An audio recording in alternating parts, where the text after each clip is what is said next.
guys, welcome back to my vlog, and once again this is Za and this is Za Canada channel. And here we are still in Grouse Mountain, nilalamig pero masaya.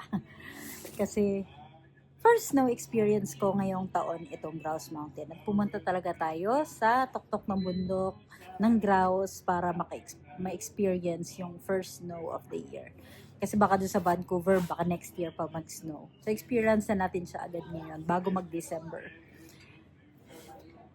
Okay? So, ngayon, ang pag-uusapan natin is about being golden. Alam niyo ba yung golden na song na pinakikinggan kasi lagi siya ni Kurt. So, habang tumatagal, naiisip ko na yung song pala na yun is bagay na bagay sa ating mga immigrant at bagay na bagay sa mga tao nagsumikap para lang makapunta rito sa Canada. And that's what we're going to talk about today. Bakit nga ba golden ang isang immigrant? And bakit golden ang mga OFW, not just in Canada, but all over the world. Lahat ng OFW. Okay? Yan ang pag-uusapan natin ngayon, Bagalis.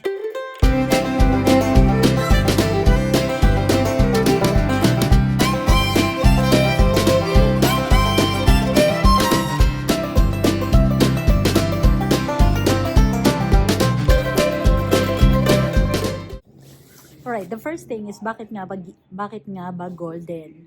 I-acronym natin yung golden na yan. So the letter G stands for giggle sa snow. Gigil na gigil tayo makakita ng snow nung unang-una.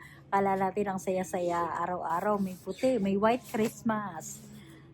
Kaya lang, pag sunod-sunod na siya for the next 3 days at sunod-sunod yung snow, tapos hindi ka makapasok sa trabaho mo. Siyempre, hindi ka mabayaran. No work, no pay dito.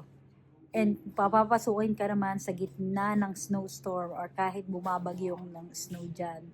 Kailangan mo tahakin or lakaran yung malamig na snow na yan. And at the same time, dangerous. Kasi nga, madulas ang daan kapag may snow.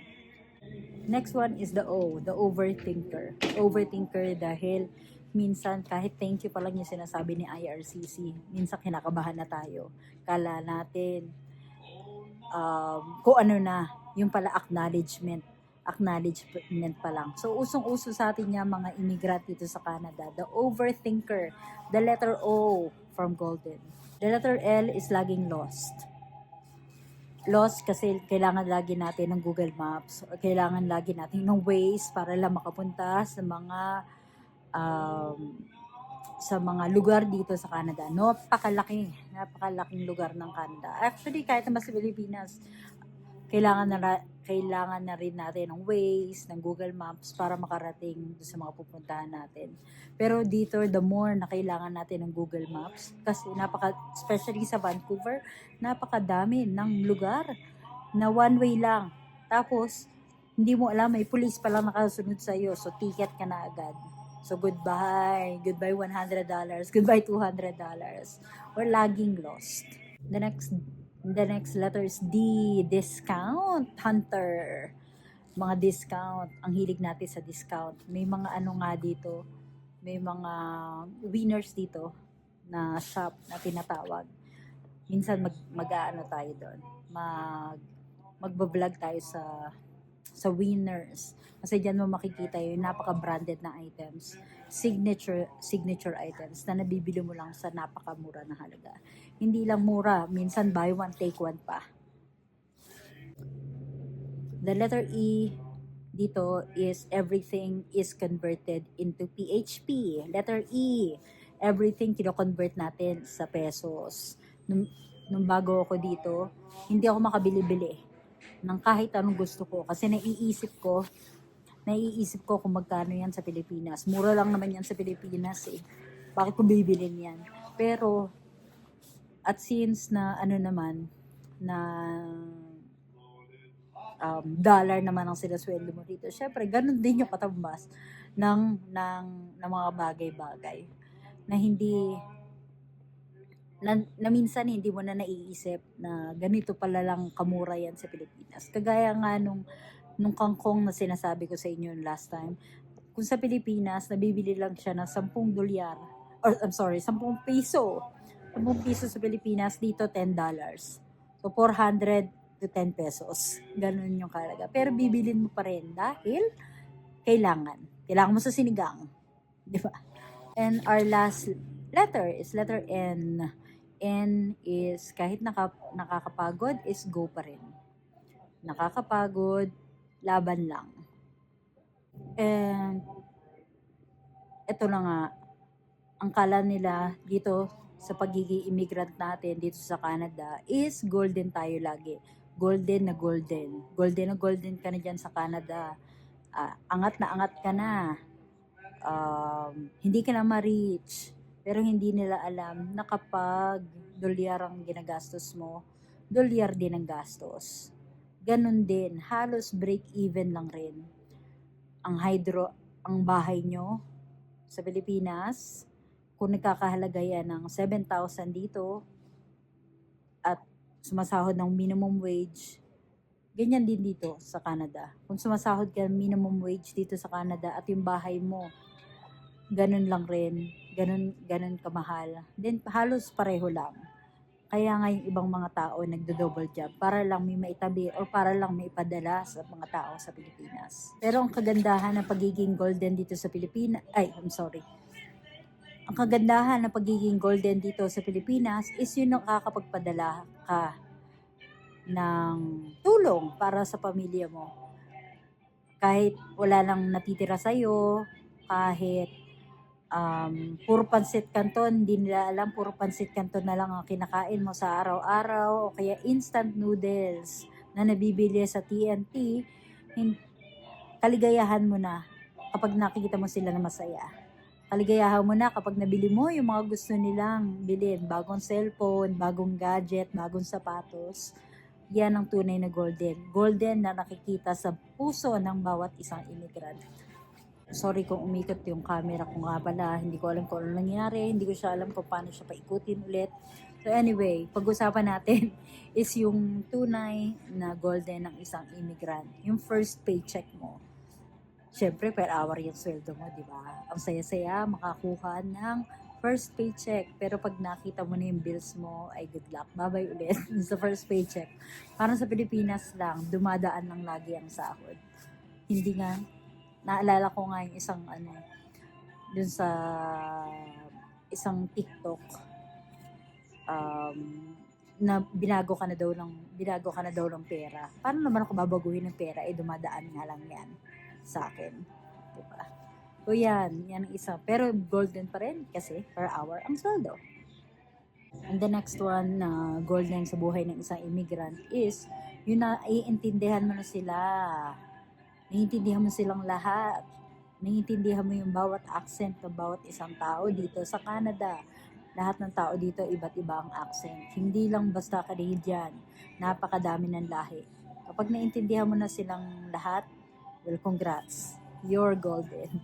May mga Persian, Indian, Filipino accent syempre. Tapos Canadian, American, taga-UK, ang daming immigrant dito. Or yung namin, add natin yung landlord namin.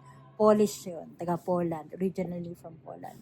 Pag naintindihan mo na sila, kung paano sila magsasalita, well, congrats. And the next one na pagiging golden dito is yung nakasurvive ka sa first winter experience mo. Kahit gabundok or kahit lagpas tao yung winter dyan or snow dyan, the fact na nakapasok ka, nakasurvive ka, at naka-show up ka sa trabaho mo ng buo, then congrats. And the next one is nagka-promotion ka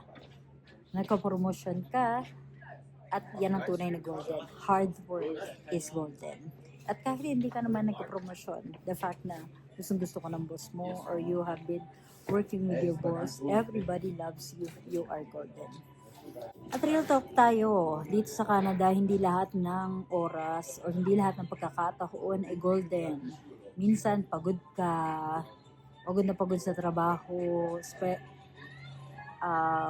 especially dun sa mga tao na maraming pinapasukan na kumpanya sa araw-araw o sa bawat linggo. Nakakapagod yan. The next one is homesick, malayo sa pamilya. hindi alam kung anong magiging pathway, hindi alam kung tama ba yung bawat direksyon or bawat choices na ginagawa sa buhay.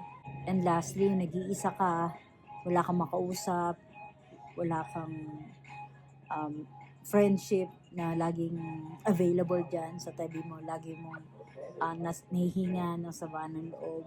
Pero again, hindi perfect ang buhay. Hindi laging golden, pero hanggat kumakayod tayo, hanggat lumalaban tayo sa araw-araw, hanggat positive ang thinking natin sa araw-araw, then everybody can be golden at their own pace. And sa mga immigrant dito or sa mga OFW, sa kung saang parte ka man ng mundo, celebrate small wins, always count your blessings. Huwag makikinig sa mga tao nagsasabi lagi ng buti nga nasa Canada ka na. Just tell them thank you. Just tell them thank you. Huwag maiinis sa kanila kasi minsan may inggit yan nakasama. Kaya nila nasasabi yan. Once again, shine on your own face. Hindi mo kailangan i-compare yung life mo sa iba. You have your own baby steps. Okay? Okay lang ma-homesick, hindi ka robot. Okay lang umiyak sa tabi. And take time to rest. Ang gold, kapag napabayaan mo yan, nagra-rust yan. So take your time to rest, to always process your emotion. Don't invalidate your feelings. Simple lang yung video natin ngayon at nilalamig na ako. Nilalamig na ako dito sa labas.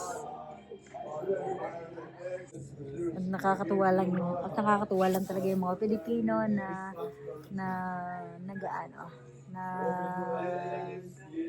nang tawag yan.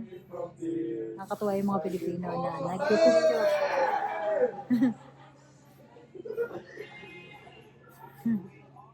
Nakakatuwa yung mga Pilipino na, ayan, pakita ko nga sa inyo.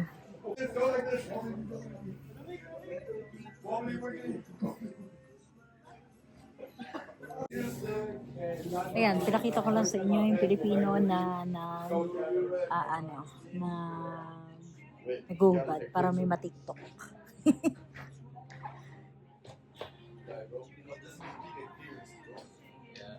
Ist rein, Bro.